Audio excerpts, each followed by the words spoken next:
Hi again. Okay, so here is our little practice test. Is only a handful of problems on functions so that we can move on to the calculus stuff.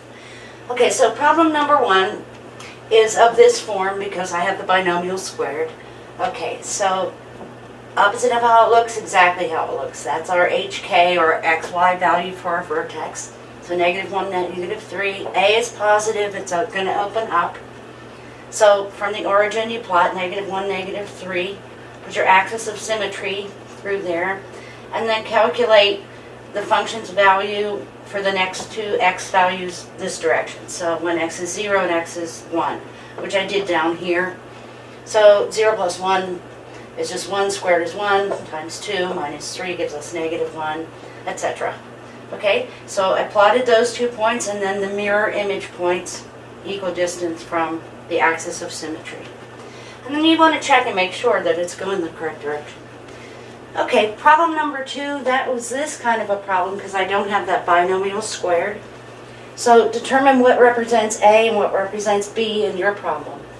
Just want to remind you, I didn't say it on the last video, but the one before. The A is always the coefficient of the x squared term. It doesn't have to be the first term. You know, it doesn't matter the order that you add and subtract stuff. So it's not always the first one you might come to in the function. Okay, so we have our -3 and -12. Be careful. The vertex says minus b over 2a, so you have negative of a -12. Okay, so that's going to give me positive 12. 2 times -3 is -6. So -2 is the x value of the vertex. To get his y buddy, you take the x value and stick it in the function. Using your parentheses and your order of operations, that should give you a 1. Okay, so there's our vertex. A is negative, so it's going to open down. So I plotted the vertex and then calculate the function at the next two x values over to the right, which is -1 and 0. And that's what I did down here. Okay, make sure you use your parentheses and just be careful. And then plot the mirror image points. Okay, so boom, boom, lovely. Okay. Now the next part of our test is domain and range. And this should be really easy for you guys because you get to do everything open notes and whatever. You can probably Google it. Okay, so we're going to have the domain and the range and our function. Alright, so number 3 is a radical. Okay, remember it's important to note the difference between a square root and a square, two different animals, and what's inside the radical and what is not. In this case, the 3 is inside. So for a radical, the totality of the inside can't be less than 0. It could be 0, square root of 0, 0. So in this case, x plus 3 has to be greater than or equal to 0. So you would subtract 3 from both sides to get x by itself. So x has to be greater than or equal to -3. And then, so we can move on to bigger things. We're not dealing with the range because that's technically not a function. Okay, so number 4.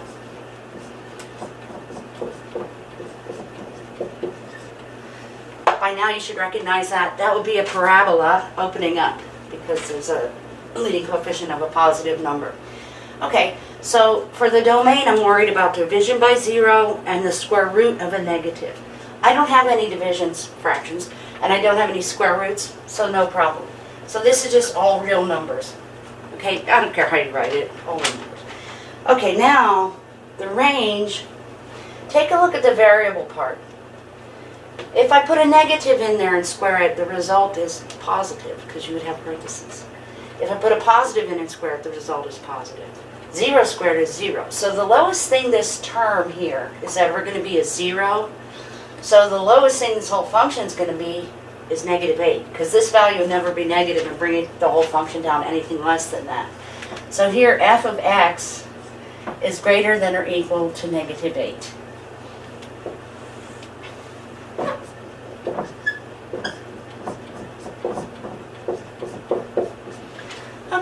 Domain, have to worry about division by 0. So in this case, x can't equal 0. Be positive, negative, it just can't equal 0 because that's not defined.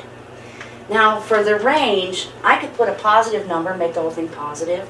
I could put a negative number, the whole thing would be negative. I could put a little itty bitty number and the whole fraction would be really big. I could put a ginormous number, the whole fraction would be really small.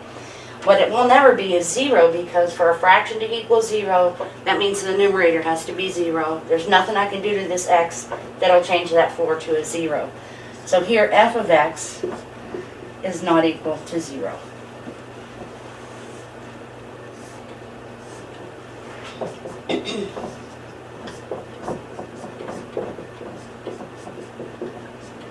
Okay, hopefully you're remembering that if I have x to the first power, that's just a straight line.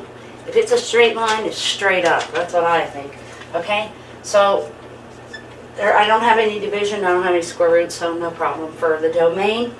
And the range is also going to be anything. It could be positive, negative, big, little, whatever. That's an easy one.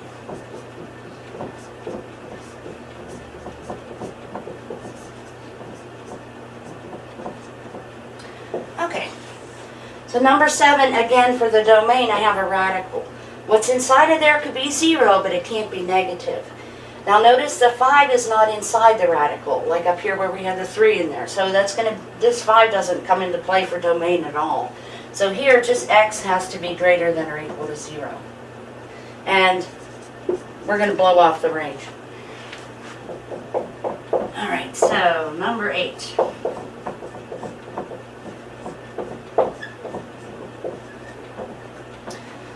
Okay, now I don't have a square root, but I do have the potential for division by 0. Now notice x could equal 0. There's nothing wrong with that. 2 times 0 is 0 minus 3 is negative 3. You'd have 4 over negative 3. That's legit. What can't happen is the entire denominator can't equal 0.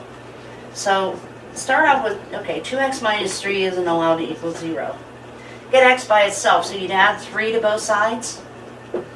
So that gives you 2x not equal to positive 3. And then divide both sides by 2. And you get x is not equal to 3 halves. Hopefully you can see that. And it makes sense. If I put a 3 halves in here, the 2's would cancel. 3 minus 3 is 0. And division by 0 is undefined. Okay, now for the range, it's going to be the same thing as this fraction. For any of the fractions, it's not going to equal 0 because that numerator is never going to be 0 because it's a 4. Okay, so here, f of x not equal to 0. Ta-da! So that's a pretty easy practice test. So I will post your actual test, I'm using that term pretty loosely. It's going to be just like this, like what we just did. I'm going to change a number or two in each of the problems. Okay, I will probably move these around a little bit, make you think a little, but no big deal. Take a picture with your phone and send it to me via email, and that would be great. You don't have to print it out. If you don't have a printer, you're out of ink or paper, you don't feel like it, whatever, you just write down the problems in your notebook and just snap a picture that way, or pictures. I don't care. If you do, whenever you write, can you kind of press, if you're one of those people that usually writes very lightly with a pencil, if you could press a little bit harder, because the end of last semester, that was the only trouble that I had seeing some of the people's stuff, because it was really faint. I go nice. What can I say? Hey, hope you guys are doing well. I'm really sick of this. So, okay. Hey, I have on actual capris, not pajama bottoms. Fancy. Okay. Love you. Oh, I was going to turn off the camera with my timer. That won't work. Let's shut that off. Okay. All right.